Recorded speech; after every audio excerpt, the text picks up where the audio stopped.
Assalamualaikum warahmatullahi wabarakatuh.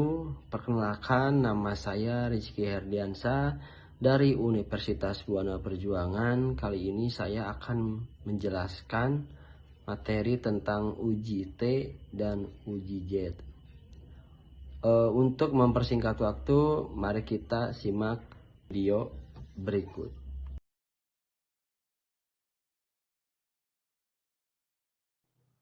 Oke, yang pertama, apa itu uji T dan uji Z? Uji T adalah metode statistika yang digunakan ketika jumlah sampel relatif kecil, yaitu kurang dari 30, atau ketika deviasi standar populasi tidak diketahui. Uji T menggunakan distribusi student untuk menghitung statistik uji T dan memperhitungkan ketidaktepatan perkiraan deviasi standar populasi dengan menggunakan deviasi standar sampel. Itu uji T. Yang kedua, uji Z adalah metode statistika yang digunakan untuk menguji hipotesis sehingga dapat mengambil kesimpulan tentang parameter populasi seperti rata-rata atau proporsi. Metode ini membutuhkan pengetahuan mengenai deviasi standar populasi dan menggunakan distribusi normal. Standar untuk menghitung statistik uji Z sering digunakan ketika jumlah sampel besar, yaitu lebih dari 30, dan ketika deviasi standar populasi diketahui.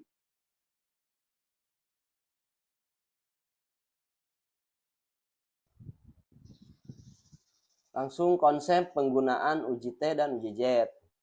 Yang pertama, ada data diasumsikan berdistribusi normal. Yang kedua, ada jumlah data yang digunakan menentukan penerapan uji T atau uji Z yang digunakan. Yang ketiga, data berjenis probability sampling. Setiap unsur memiliki kesempatan yang sama untuk dijadikan sampel. Yang keempat, data berjenis interval atau rasio.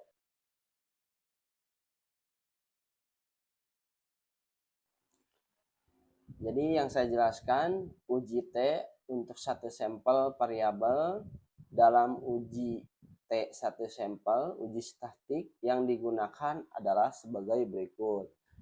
T sama dengan X rata-rata dikurang mu per SX rata-rata, di mana mencari nilai X rata-rata sama dengan S per akar N. Jadi mu sama dengan rata-rata populasi atau hipotesis yang akan diuji. X rata-rata sama dengan rata-rata sampel. N sama dengan jumlah sampel. S sama dengan standar deviasi sampel. X rata-rata sama dengan standar error. Jadi dalam penggunaan uji T satu sampel, kriteria kondisi data yang harus dipenuhi adalah sebagai berikut. Yang pertama, jenis data yang digunakan adalah interval atau rasio. Yang kedua, sampel yang terpilih dari populasi harus bersifat random. 3, tidak terdapat data yang bersifat outlier atau ekstrim kiri atau kanan. Yang keempat, varians dari sampel dan populasi bersifat homogen.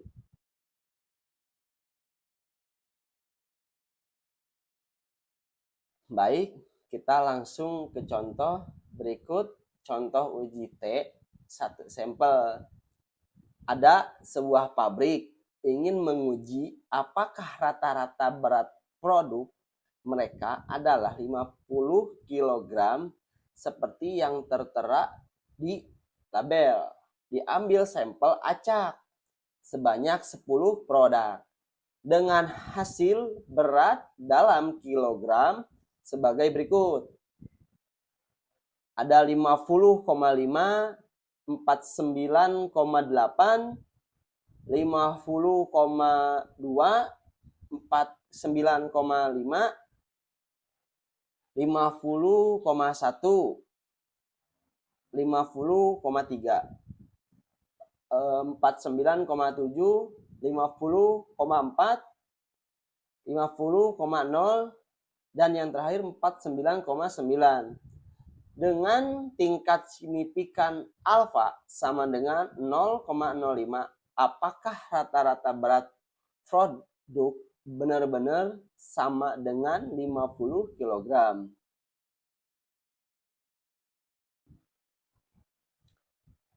Baik, kita langsung jawab untuk menentukan hipotesis. Yang pertama ada HO.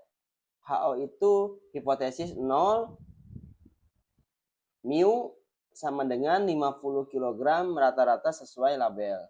Yang kedua ada H1.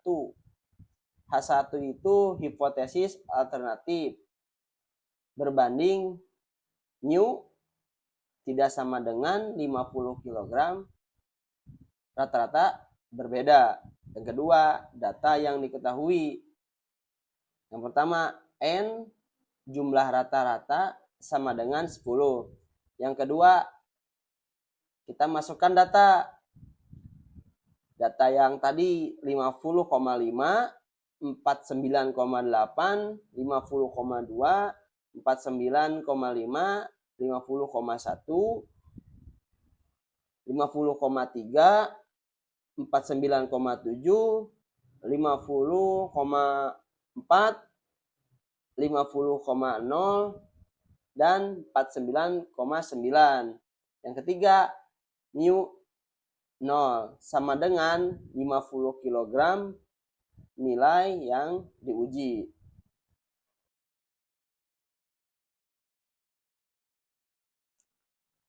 Yang ketiga, hitung rata-rata dan simpangan baku. X sama dengan jumlah data dikurangi banyaknya data sama dengan 50,04 kg. Untuk hitungan simpangan baku, caranya selisih setiap data dengan rata-rata, lalu kuadratkan, lalu jumlahkan, lalu bagi N-1, lalu akarkan. Setelah dihitung, S sama dengan 0,32 kg. Untuk hitung statik T sama dengan 0,40. Nilai T tabel. Derajat bebas, buka kurung, DF, tutup kurung, sama dengan N-1 sama dengan 10 min 1 sama dengan 9. Alfa sama dengan 0,05. Masing-masing sisi 0,025. T tabel. Buka kurung, DF sama dengan 9. A sama dengan 0,05. Tutup kurung sama dengan plus minus 2,262.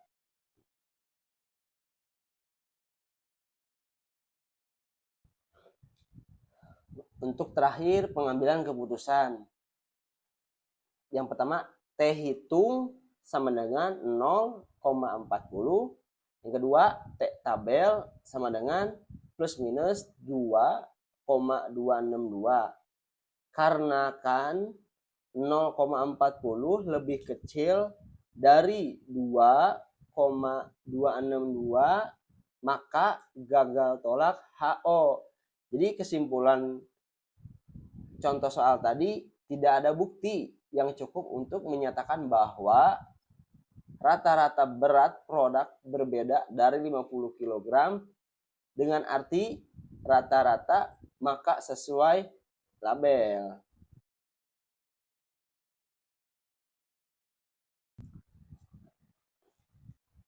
kita lanjut pembahasan uji jet. Uji jet adalah salah satu metode statik untuk menguji hipotesis tentang rata-rata populasi. Digunakan saat ukuran sampel besar, buka kurung, N lebih besar 30 tutup kurung, atau simpangan baku populasi diketahui, buka kurung, sigma diketahui tutup kurung. Rumus uji jet. Jet sama dengan X rata-rata dikurang mu 0 per sigma dibagi akar N. Untuk keterangannya, yang pertama X rata-rata sama dengan rata-rata sampel. Mu 0 sama dengan rata-rata populasi yang diuji.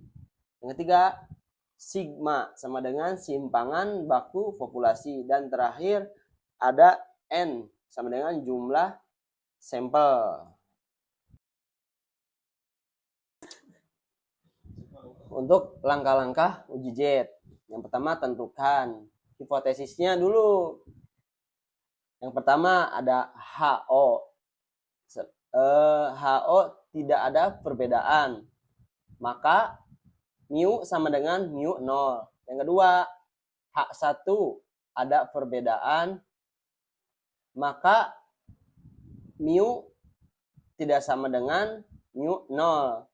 Dua sisi. Yang ketiga, atau mu lebih besar mu 0 dibagi mu lebih kecil mu 0 satu sisi. Yang kedua, tentukan tingkat signifikan alfa. Umumnya alfa sama dengan 0,055%. Hitung jet skor dengan rumus di atas. Bandingkan dengan jet tabel. Jet tabel dua sisi. Misal, alfa sama dengan 0,05. Maka jet sama dengan plus minus 1,96. Untuk pengambilan keputusan, jet hitung lebih besar jet tabel, maka tolak HO. Jet hitung lebih kecil jet tabel, maka gagal, tolak HO.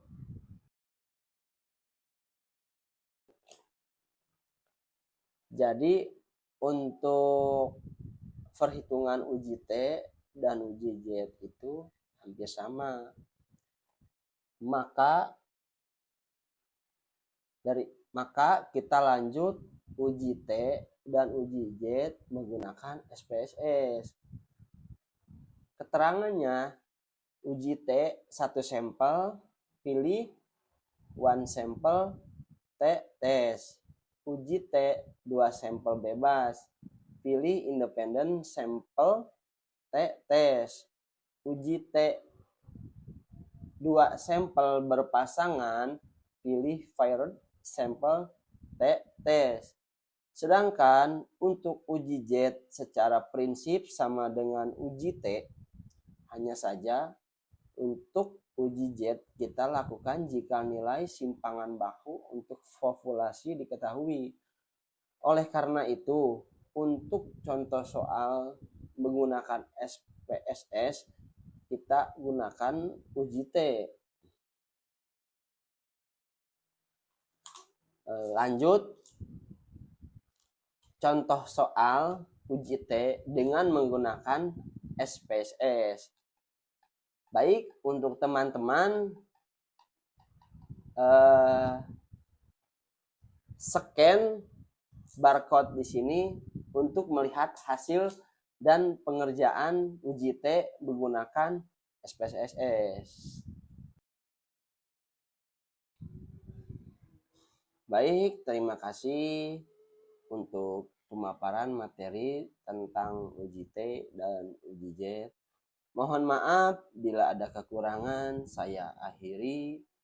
Rizky Herdiansah, wabillahi taufiq wal hidayah. Wassalamualaikum warahmatullahi wabarakatuh. Assalamualaikum warahmatullahi wabarakatuh. Nama saya Tresna Sakti Azhar dari kelompok 1 dengan nomor NIM 2441626101018. Hari ini saya akan menjelaskan mengenai materi analisis statistik, yaitu ANOVA. Apa sih ANOVA? ANOVA ialah metode statistik yang digunakan untuk menguji perbedaan rata-rata antara dua atau lebih kelompok data. ANOVA sendiri sangat penting dalam penelitian statistik karena untuk menentukan apakah perbedaan yang ditemukan antara kelompok terjadi secara kebetulan atau memang disebabkan oleh faktor tertentu. Kedua, tujuan dari uji ANOVA. Uji ANOVA memiliki tujuan yaitu mengetahui perbedaan rata-rata antara kelompok dan digunakan dalam penelitian eksperimen. Kemudian, jenis-jenis ANOVA, yaitu ada 3. Yang pertama, one-way ANOVA. One-way ANOVA itu adalah satu variabel bebas.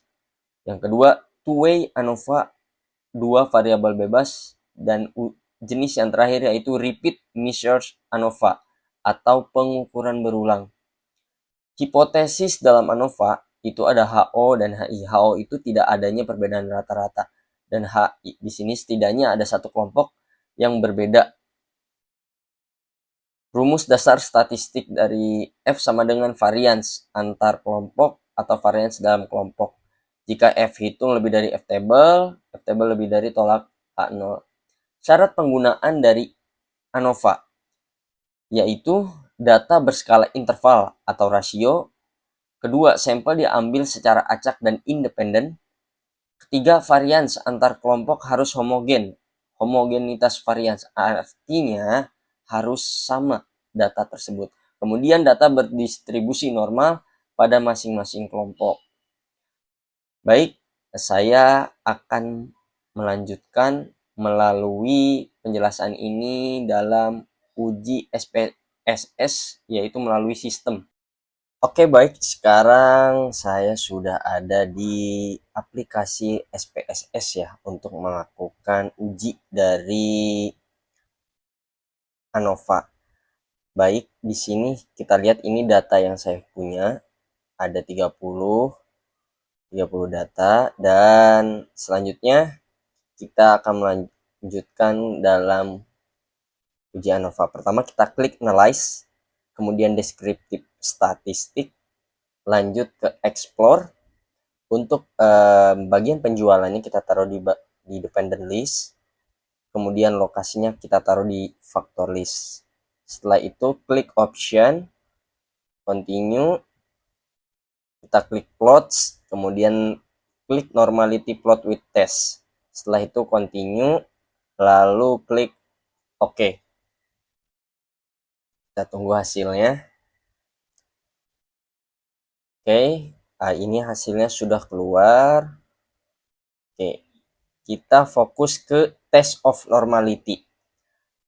Bagaimana kita bisa mengetahui bahwasannya apakah data dari tes normality ini sesuai atau tidak? Mari kita lihat ketentuan untuk uji normalitas namanya. Oke, di sini ada kriteria pengujian uji normalitas, yaitu nilai signifikan p-value apabila kurang dari 0,05 dapat disimpulkan data tersebut berdistribusi secara tidak normal. Kemudian nilai sig p-value atau lebih dari 0,05 berkesimpulan bahwa data tersebut yaitu normal. Oke, kita kembali lagi. Kita lihat dari test of normality. Kita lihat dari lokasi Pawarengan, yaitu dengan nilai sig-nya itu 0,668, yang artinya berarti lebih dari signifikan 0,05. Kemudian kita lihat yang nilai sig yang kedua yaitu 0,952. Tandanya pun juga sama, lebih dari 0,05. Kemudian kita lihat di sig yang terakhir yaitu bernilai 0,326.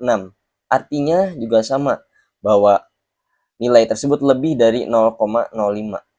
Maka dapat disimpulkan bahwa data dari uji normalitas ini berisi atau bernilai normal.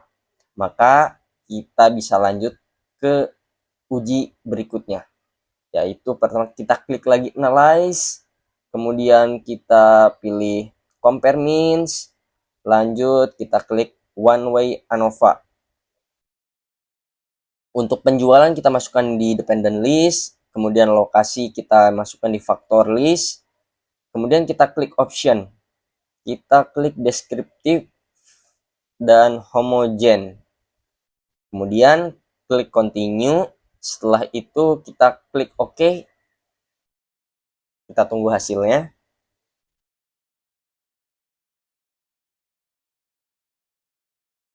Oke, hasilnya sudah keluar, sudah bisa kita lihat. Oke, dari nilai tes uji one way ANOVA ya, yaitu tes homogeneity of variancy. Bagaimana kita bisa menentukan untuk apakah data ini homogen atau tidak? Kita harus lihat dari ketentuan nilainya.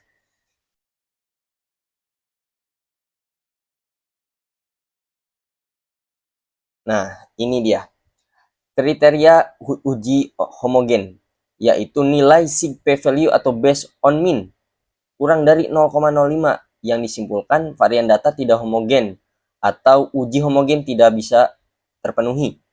Nilai kedua itu nilai signifikan p-value based on mean harus lebih dari 0,05 dapat disimpulkan bahwa data tersebut homogen dan bisa dilanjutkan untuk tahap berikutnya atau uji homogen yaitu terpenuhi. Baik, kita lihat dalam aktual ya. Kita lihat dari sini based on mean. Nilai sig yang pertama 0,427. Kemudian 484 dan 425. Berarti dari data ini, dari tes homogen of variansi ini, kita bisa mengetahui bahwa nilainya based on mean-nya itu lebih dari 0,05. Dapat disimpulkan bahwa data ini normal dan uji homogenitas sudah terpenuhi. Kemudian kita lihat ke menu ANOVA. Uji ANOVA ya. Kita lihat nilai dari uji ANOVA-nya tersendiri.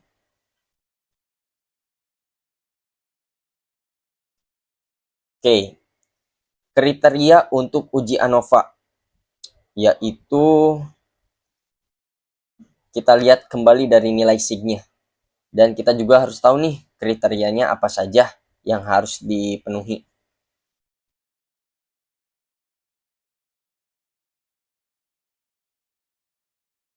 Oke, ini untuk kriteria uji one way ANOVA.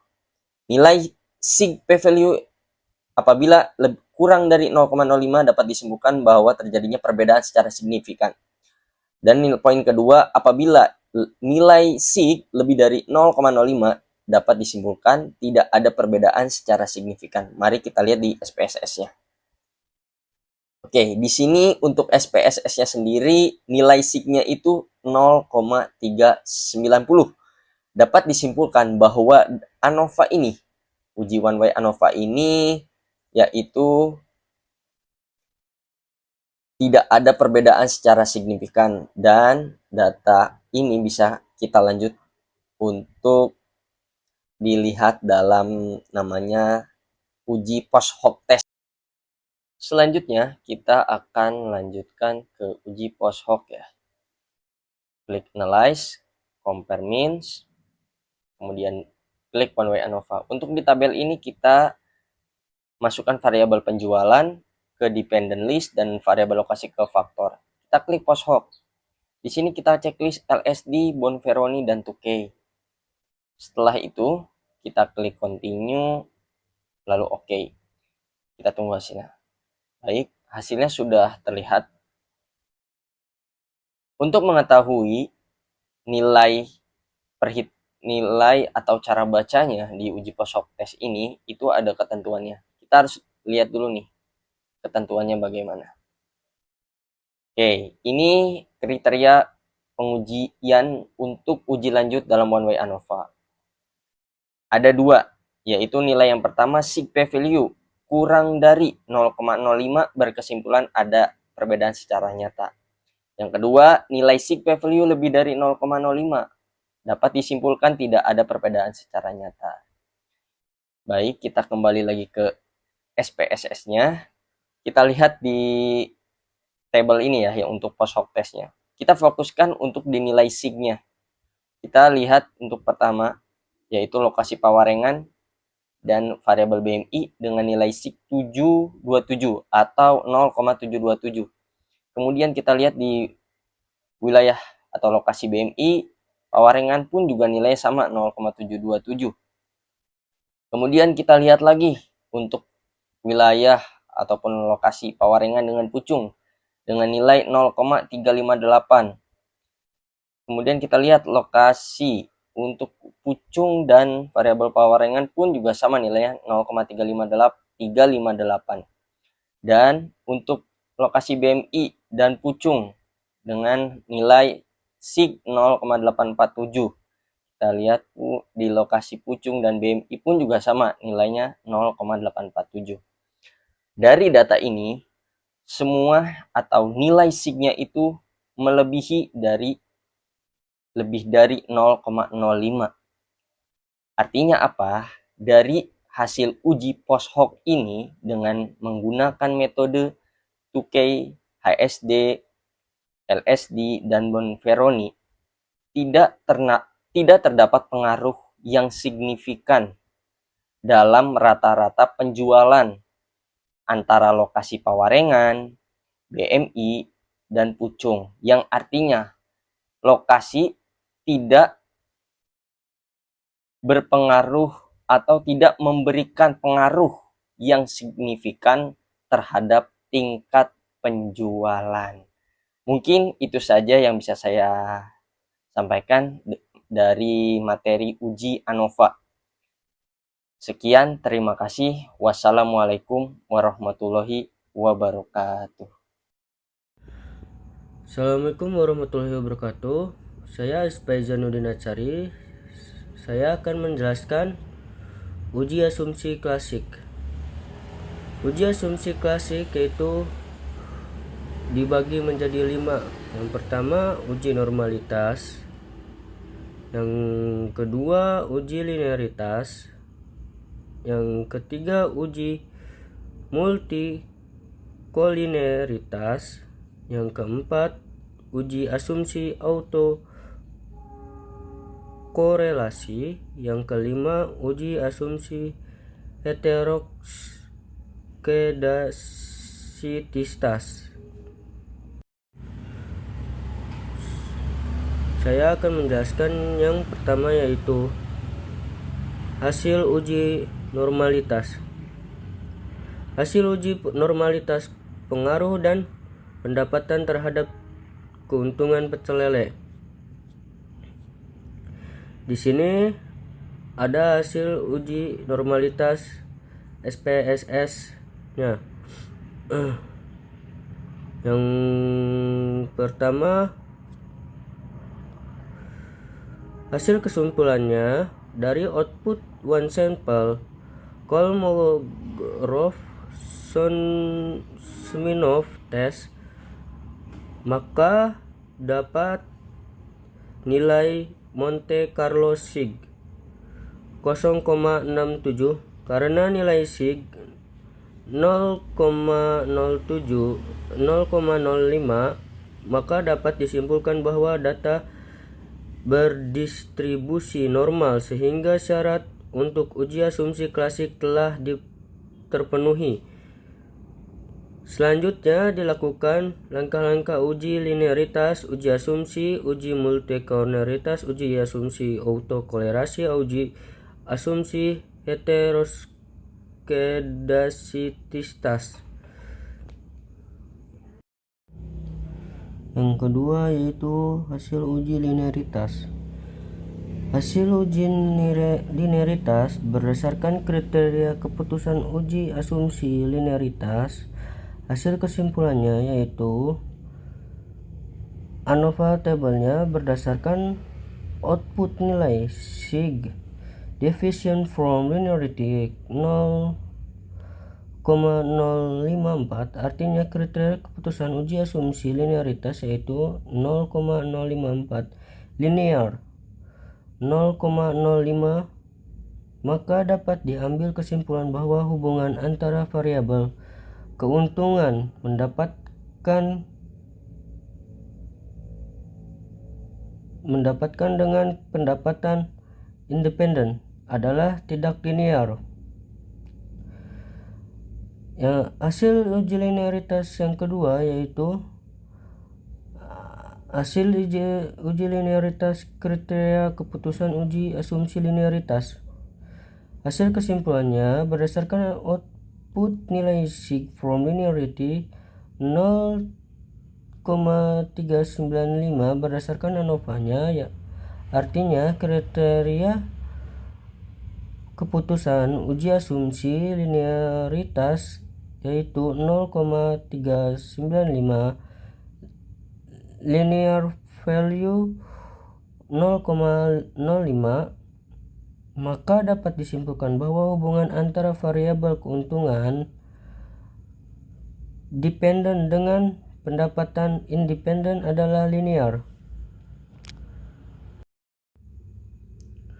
Hasil uji yang ketiga yaitu hasil uji multikolinearitas. Hasil uji kolinearitas yaitu koefisiennya kriteria keputusan uji asumsi multikolinearitas pada model regresi. Tidak terjadi multikolinearitas, terjadi multikolinearitas, atau tidak terjadi multikolinearitas, terjadi multikolinearitas. Hasil kesimpulannya, karena nilai toleransi 0,040 tidak multikolinearitas 0,010 atau nilai FIF-nya 25,025 terjadi multikolinearitas 10, maka jadi multikolinearitas, artinya dalam model regresi ini artinya variabel terkait memiliki hubungan linear yang tertinggi satu sama lain, sehingga model regresi tidak dapat digunakan untuk analisa lebih lanjut. Yang keempat, autokolerasi.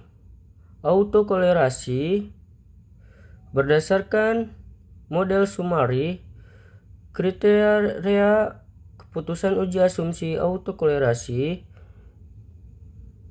Hasil kesimpulannya berdasarkan uji autokolerasi diperoleh Durbin, Watson, atau DW sebesar 2,365 dan dilihat dari tabel Durbin Watson dengan N sama dengan 30 dan K variabel independen sama dengan 2, maka diperoleh Durbin Lower atau DL 1,2837 dan Durbin Upper atau DU 1,5666. Artinya jika dideteksi jadi DW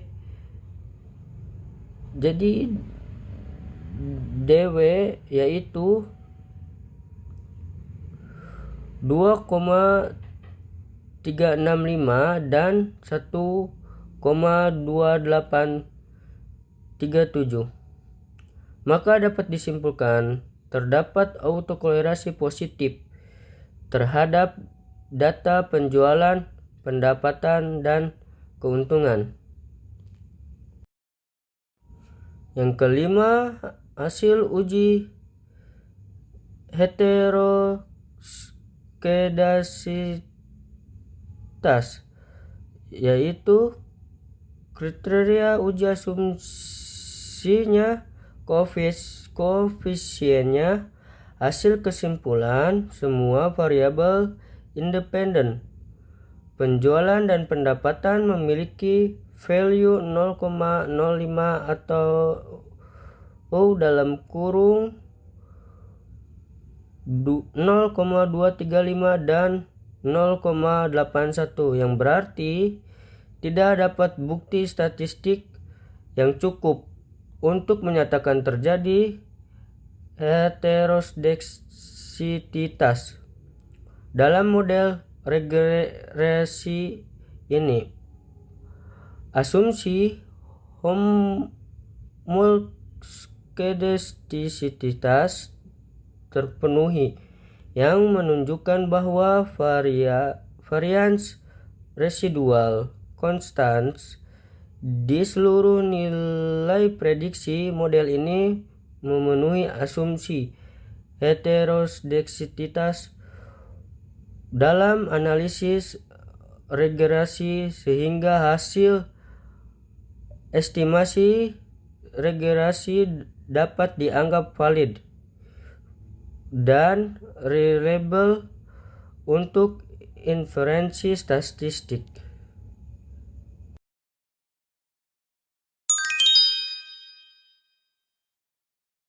Assalamualaikum warahmatullahi wabarakatuh. Perkenalkan, nama saya Chandra Maulana, salah satu dari mahasiswa Universitas Buana Perjuangan.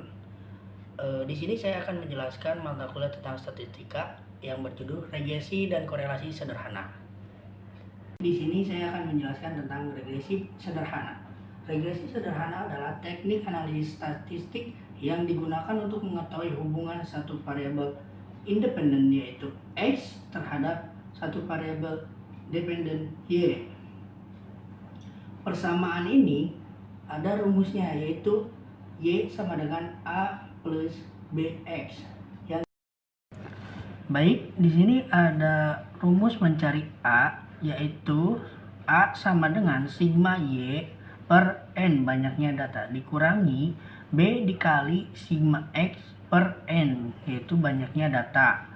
Untuk mencari nilai B, yaitu B sama dengan N buka kurung sigma X Y tutup kurung dikurangi buka kurung sigma X tutup kurung dikali buka kurung sigma Y tutup kurung per N buka kurung sigma X kuadrat tutup kurung dikurangi buka kurung sigma X tutup kurung kuadrat. Baik, berikut ini merupakan persamaan dari regresi sederhana.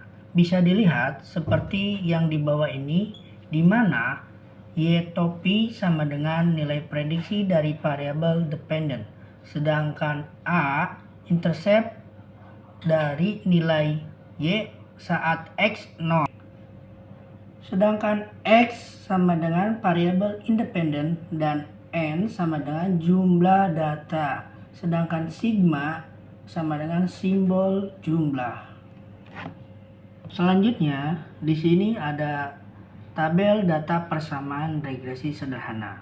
Di sini datanya ada 10. Ada kolom nomor, ada kolom variabel X, ada kolom variabel Y, ada kolom variabel X dikali Y, ada kolom X kuadrat, dan ada kolom Y kuadrat. Bagaimana mencari kolom X dikali Y? Yaitu contoh pertama, di kolom X ada nilai angka 8, sedangkan di kolom Y ada nilai angka 3. Itu dikalikan untuk menghasilkan kolom X dikali Y. Berikutnya, di kolom keempat, bagaimana menemukan nilai X kuadrat? Kita lihat, di sini ada kolom variabel X, yaitu 8 dikuadratkan sehingga menghasilkan X kuadrat, dan seterusnya. Yang terakhir ada kolom Y kuadrat. Bagaimana mencari nilai Y kuadrat? Yaitu variabel Y di sini ada 3 dikuadratkan menjadi 9 dan seterusnya. Selanjutnya, di sini ada korelasi. Korelasi adalah mengukur derajat hubungan antara dua variabel. Nilai koefisien korelasi disimbolkan dengan huruf R berada di antara -1 sampai +1, di mana R sama dengan 1 itu ada hubungan positif sempurna, sedangkan R sama dengan -1 adalah hubungan negatif sempurna. Dan selanjutnya ada R sama dengan 0, itu dinyatakan tidak ada hubungan.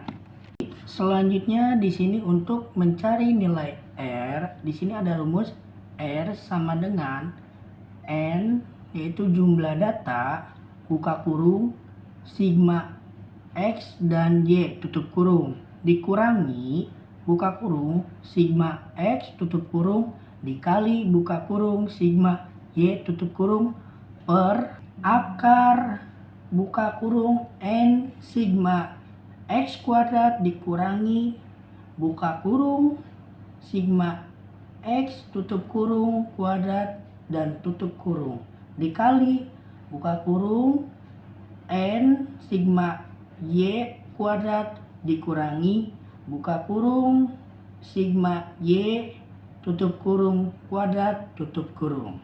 Selanjutnya di sini ada gambar korelasi mengukur derajat hubungan.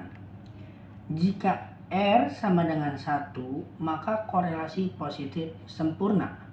Jika antara R-nya 1 sampai dengan 0,5, itu dinyatakan korelasi positif kuat.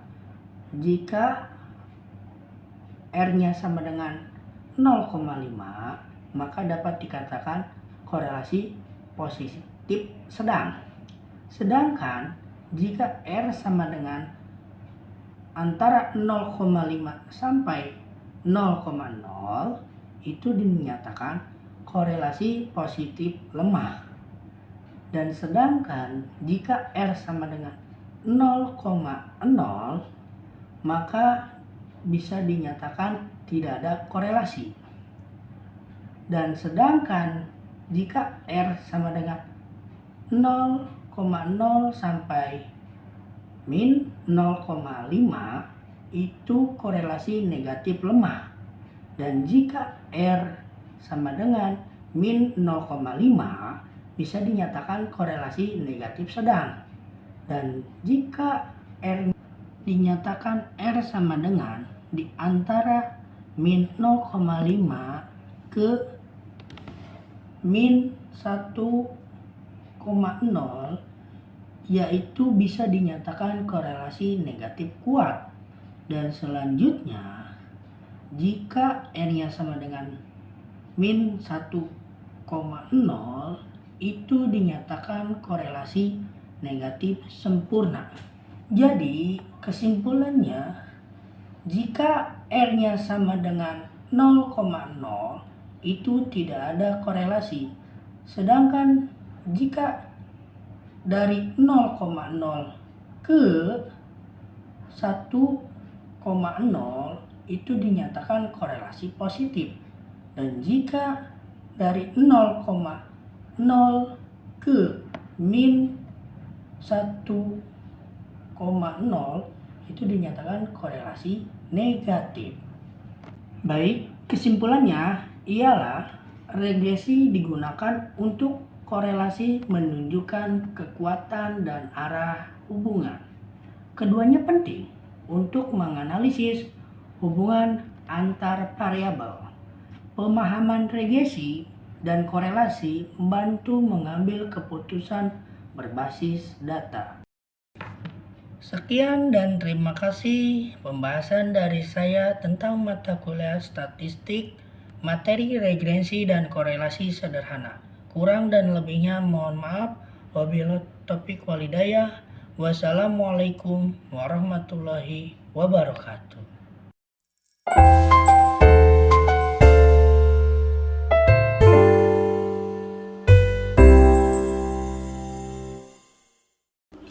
Assalamualaikum warahmatullahi wabarakatuh. Saya Tiwi Nur Anisaras akan menjelaskan materi tentang regresi dan korelasi berganda. Pengertian regresi dan korelasi berganda itu ada dua. Regresi berganda adalah metode statistik yang digunakan untuk memprediksi nilai dari variabel terkait atau variabel Y berdasarkan dua atau lebih variabel bebas kayak X1, X2, X3, X4, X5, dan seterusnya. Untuk korelasi berganda adalah mengukur kekuatan dan arah hubungan antara satu variabel terkait dan beberapa variabel bebas. Rumus regresi berganda. Persamaan umum regresi berganda dapat dituliskan sebagai Y sama dengan A plus B1X1 plus B2X2 plus B3X3 dan seterusnya plus Y yaitu variabel terikat atau intersip atau nilai Y saat semua X sama dengan 0. B1, B2, B3 dan seterusnya itu koefisien regresi untuk masing-masing variabel bebas. X1, X2 dan seterusnya variabel bebas. Yaitu kesalahan atau error. Berikut ada koefisien determinasi, yaitu mengukur persentase variasi dalam variabel dependen yang dapat dijelaskan oleh variabel independen. Lanjut ada koefisien korelasi, yaitu menunjukkan kekuatan dan arah hubungan antara dua variabel. Nilai R berkisar antara -1 hingga 1. Syarat dan asumsi dalam analisis regresi berganda. Yang pertama itu ada sampel. Sampel itu harus diambil secara acak dari populasi yang berdistribusi normal. Yang kedua ada distribusi normal, yaitu data variabel terikat harus berskala interval atau rasio, sedangkan variabel bebas tidak harus. Lalu ada asumsi klasik, yaitu termasuk normalitas residual, tidak ada multikolinearitas dan homoskedastisitas. Di sini ada diagram pencar, yaitu digunakan untuk memvisualisasikan hubungan antara variabel, dan setiap titik pada diagram mewakili pasangan nilai dari variabel terikat dan variabel bebas. Di sini ada contoh kasus, misalnya kita ingin menganalisis pengaruh jam belajar dan jumlah buku yang dibaca terhadap nilai ujian siswa.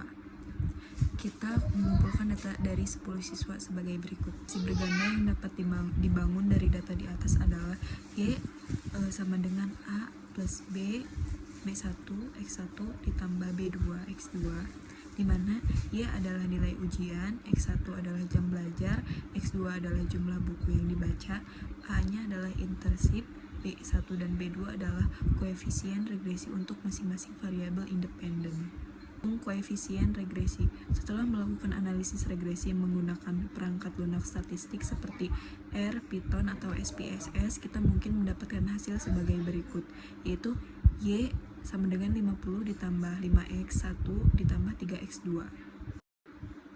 Terus interpretasi koefisien, intersipnya A sama dengan 50. Jika seorang siswa tidak belajar sama sekali dan tidak membaca buku, nilai ujian yang diharapkan adalah 50. Koefisien jam belajarnya B1 sama dengan 5. Setiap tambahan 1 jam belajar diharapkan meningkatkan nilai ujian semester sebesar 5 poin dengan asumsi jumlah buku yang dibaca tetap. Koefisien jumlah bukunya B2 sama dengan 3. Setiap tambahan 1 buku yang dibaca diharapkan meningkatkan nilai ujian sebesar 3 poin dengan asumsi jam belajar tetap. Koefisien determinasi R kuadrat. Misalnya kita mendapatkan nilai R kuadrat sama dengan 0,85, ini berarti 85%. Variasi dalam nilai ujian terdapat dijelaskan oleh jam belajar dan jumlah buku yang dibaca. Jadi kita dapat menyimpulkan bahwa baik jam belajar maupun jumlah buku yang dibaca memiliki pengaruh positif terhadap nilai ujian siswa.